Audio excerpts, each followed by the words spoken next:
Hi guys, so I'm going to read Conan the Barbarian number 1. So this was a request someone wanted me to do, so... To the death! The coming of Conan. The coming of Conan. Come with us to the Hyborian Age. Come with us back to the dark centuries, which sprawled between the sinking of Atlantis and the dawn of recorded time, to the days when the now forgotten land of Aquiliona was the mightiest of nations, and a man's life was worth no more than the strength of his sword arm. Come with us to the raw, untamed world of Conan the Barbarian. Stan Lee, editor. Roy Thomas, writer. Barry Smith, artist. Dan Atkins, embellisher. Sam Rosen, letterer. Based on the character created by Robert E. Howard. It is summer in Vanaheim, one of the northernmost of all the known or unknown lands, and the last traces of vagrant snow vanish like softly dying dreams on both mountain and plain. But this day, the blood-eyed sun looks down on the slash and savagery of combat, as a raiding party of Aesir do battle with the fierce-born Vanir. And foremost among the skirmishing, roaring barbarians is one with locks of darkest jet. Speak your prayers, stripling, for camp songs are sung in Vanaheim of the prowess of Gondor. My life is for me to give, not for you to take, and I do not choose to give it.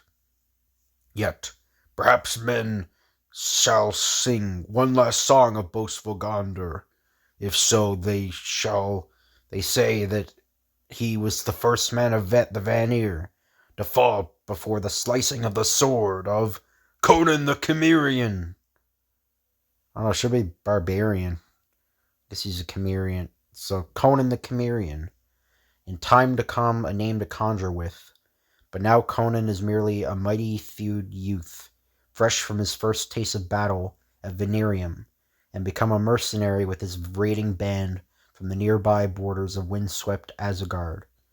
The sound of strident shouting draws him to the edge of the ridge in which he stands, nor do his night-dark eyes view the scene below with favor.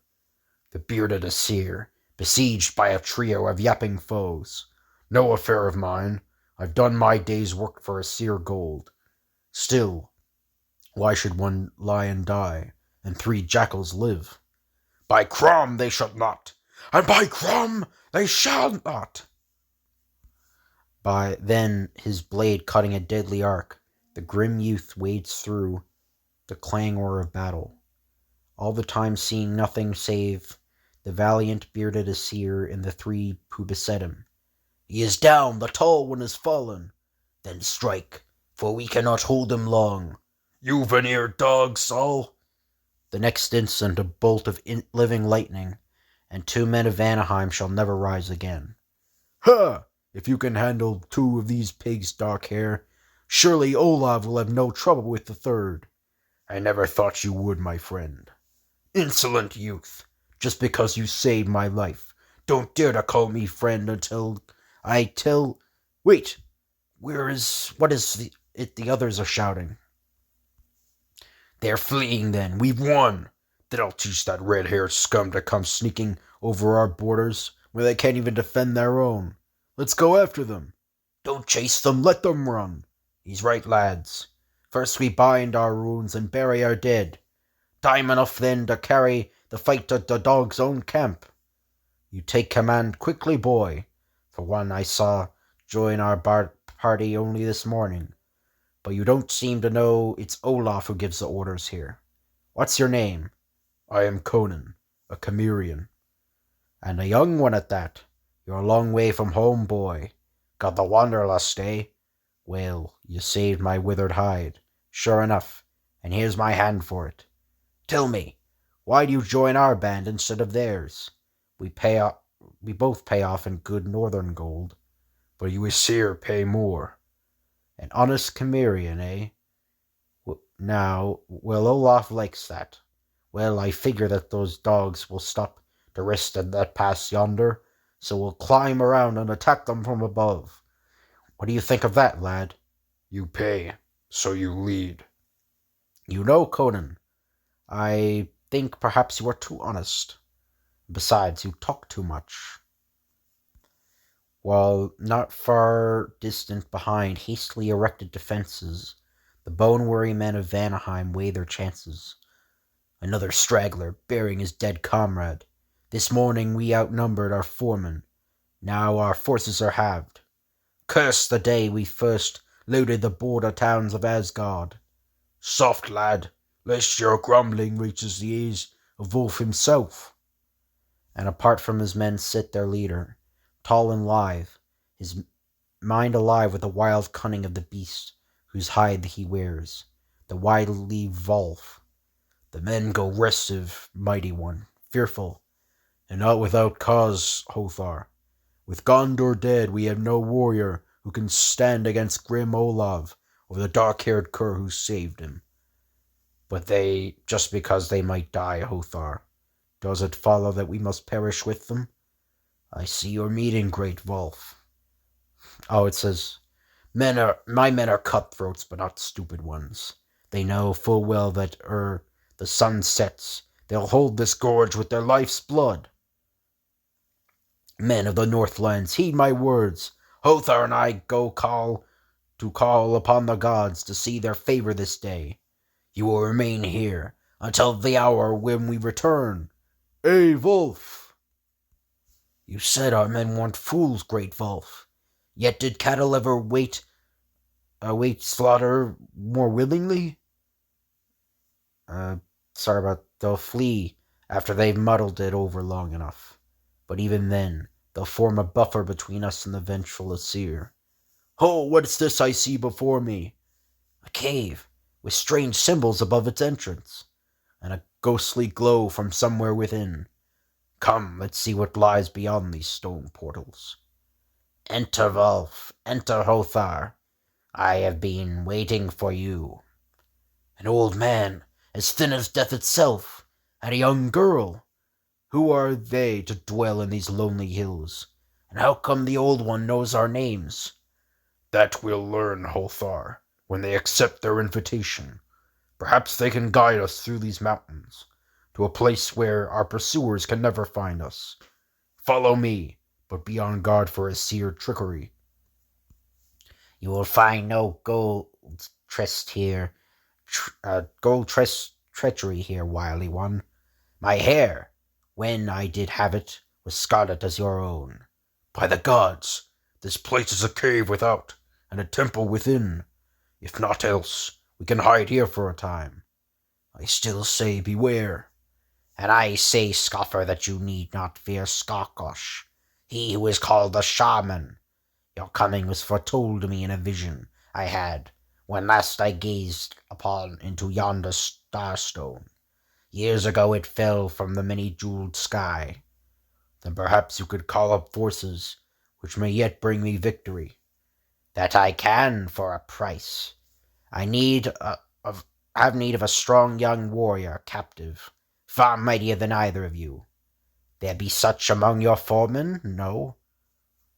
Aye, your words would best fit a youthful dark hair who battles on the side of a seer.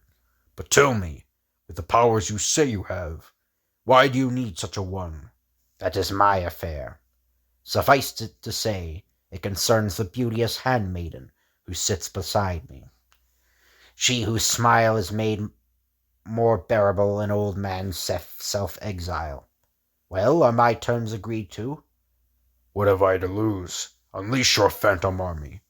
I have no need of a full army, man of the Vanir.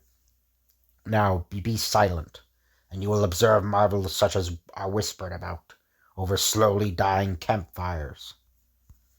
Then from the old shaman's lips hisses an incantation that was old when Atlantis sank, a spell such as once was muttered among the purple-towered cities of ancient evil Acheron. A living fire seems to grow unbanked within the sky-sent jewel. An eerie putrid glow fills each crevice of the rock-hewn chamber, and then the starstone begins to hum. The Vanir skulk about below, suspecting nothing. You were wisely chosen to avenge the recent border raids, Olaf. But why do you scowl so? Because Stripling, their leader Volf, is not among them. They must have fled, his nose sniffing disaster in the wind. How come the escape of one lone foe mar your joy, Olaf? You don't know him, Conan. As long as he lives, no Aesir can sleep with both eyes closed. Still, we of Asgard have a saying, if the wolf be not at your home when you come to call, then slay its pups! Attacks my brothers! The Aesir have found us! Wolf, where is Wolf the Wily? Perhaps you will greet him one day, soon, in the Hall of Hate of Shades. And now, hold! What sound is that?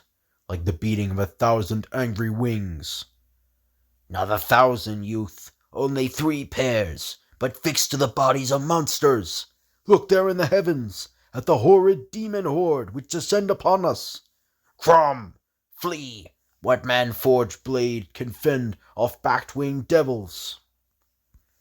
Down upon the startled tribesmen swooped the trio from beyond, nor do they spare either Aesir or Vanir in their deadly voiceless assault.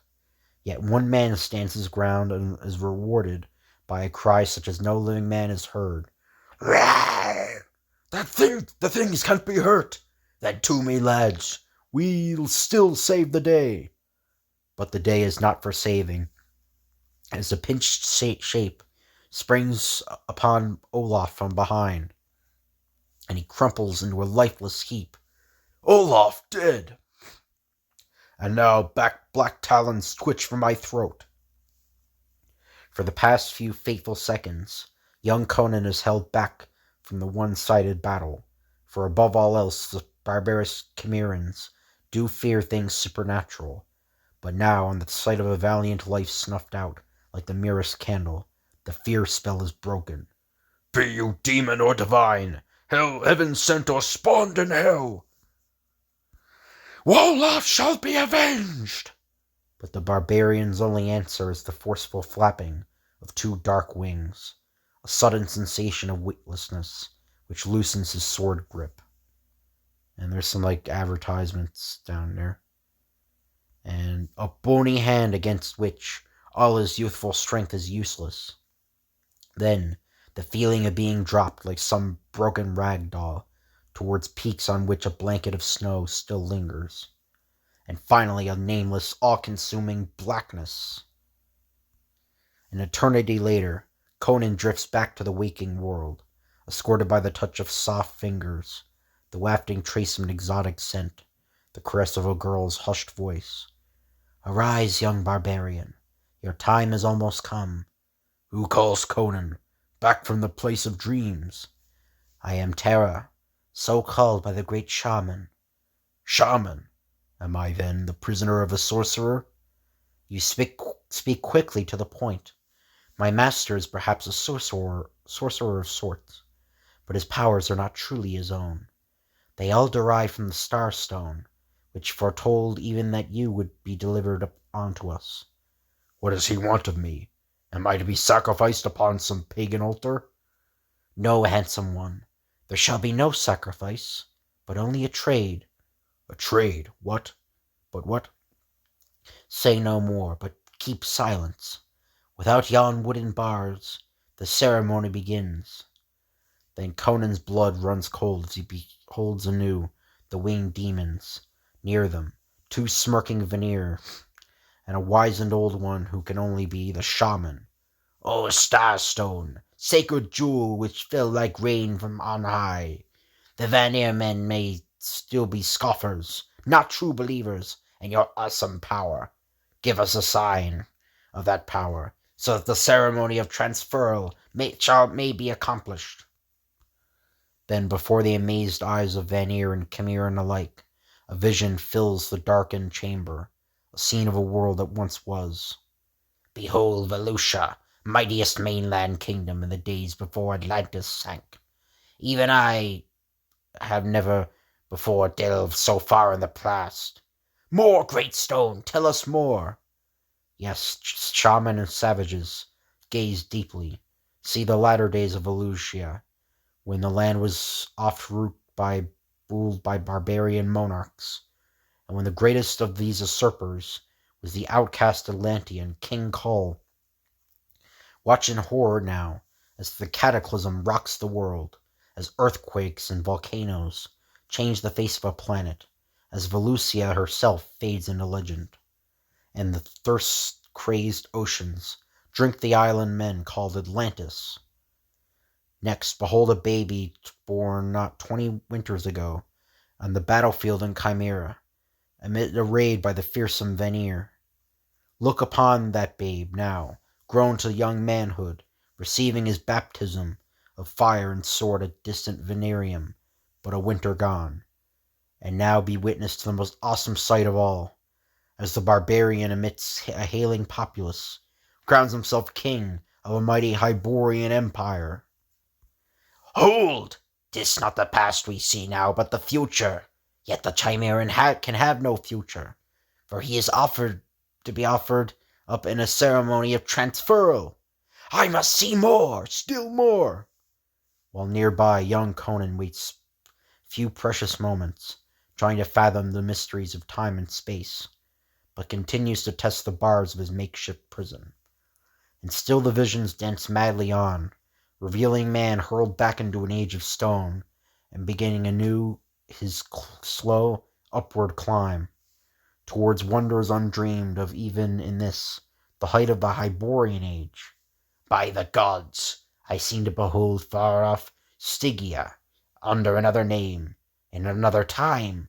I must see more. I must know more, more. Stop, old man. You're going too far. We were not meant to look on things like this, before their time. But the wide-eyed shaman heeds not, as the image of man's ultimate conquest floods the pit-dark chamber, and the earth, the center of primitive man's small universe, is left far, far behind. Vulf! What madness is this? The stars! The stars! The sights have driven the old man mad. Then, even as the cry still echoes, Conan, stop! You'll be slain! Then let me die a warrior's death, not penned up like some sheep, ride for the slaughter. The Chimeran has broke free. He's far stronger than we thought. Kill him! Maybe you will, but first I'll see yon starstone shattered.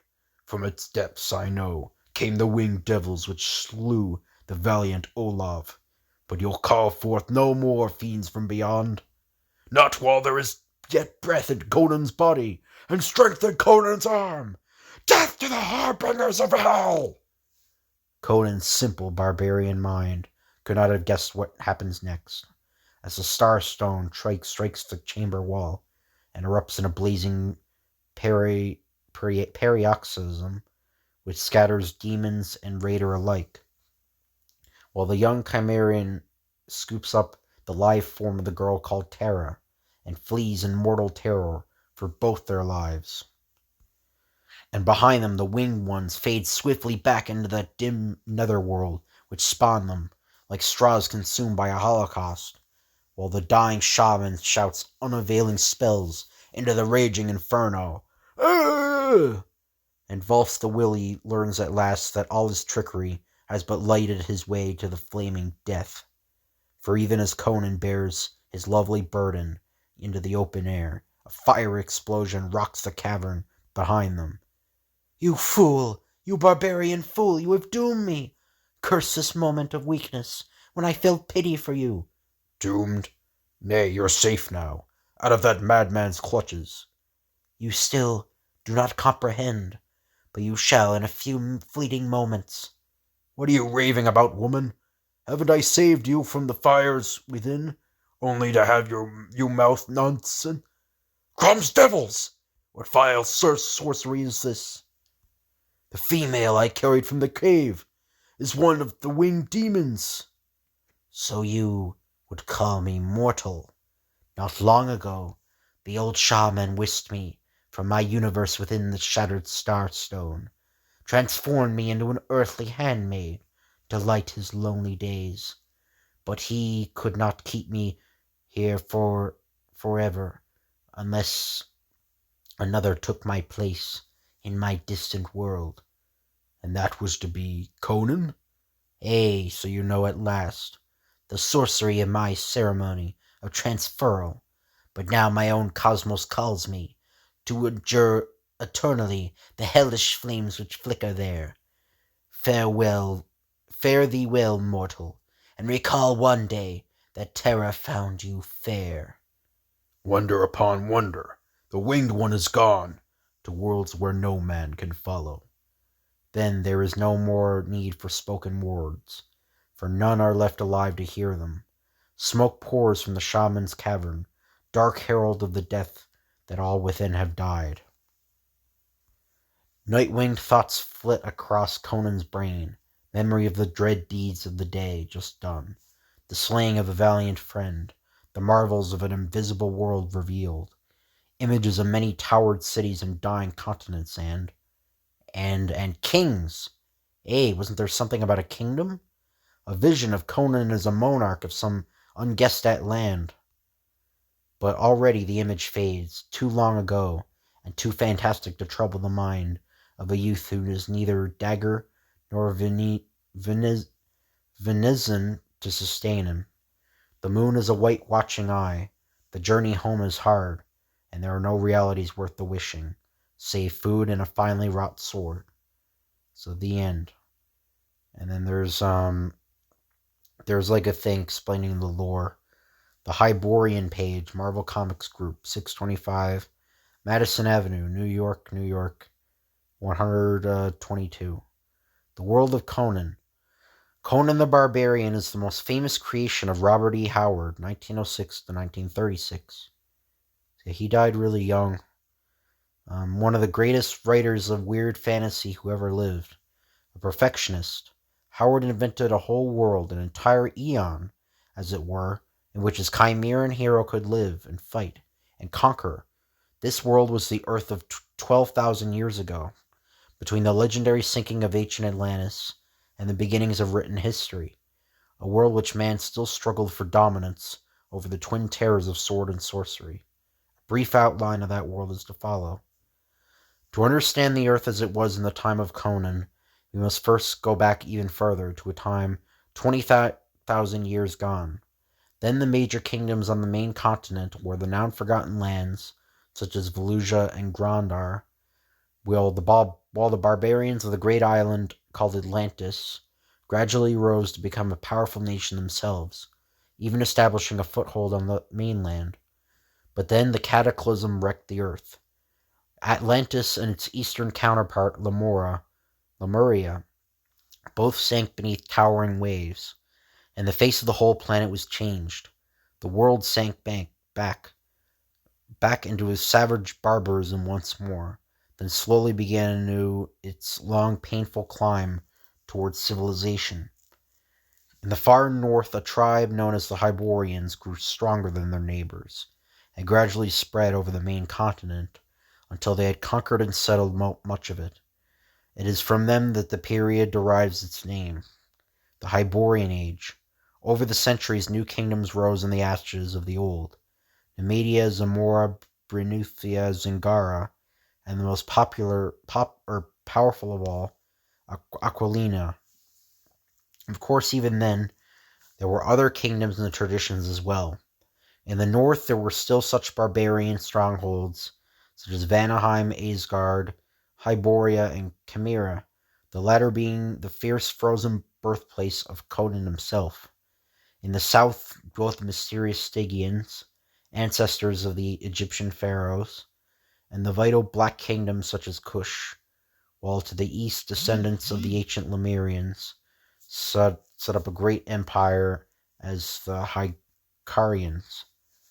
This, then, is the untamed world of Conan, a world now forgotten, but where once a planet stood at the crossroads between the way of civilization and the way of savagery and black magic, a world where a mighty thewed barbarian could hold the destiny of mankind in his great grim hands. Next, lair of the Beastmen. Below is a map of the world of Conan's day, based upon a chart given to us by Glenn Lord, literary executor of the Howard estate, and one of the Cimmerian's greatest admirers. Though later cataclysms once more changed the face of the globe, several centuries after Conan's time, the northern lands stand where we do the Scandinavian nations of today. Media and Aquilina occupy the land where now Germany and France exist, and the east-west path of the river Styx rough parallels the northernmost shores of today's Africa. So I won't read like the whole thing, but I'll just show. So the Hyborian Age of Conan from a map prepared by Robert E. Howard. So I'll just like zoom out so you guys can like pause the video and see all the stuff in there. But yeah, so I hope you guys enjoy this video. If you could like, comment, and subscribe, that'd be appreciated. Thank you all for watching, and I'll see you guys later.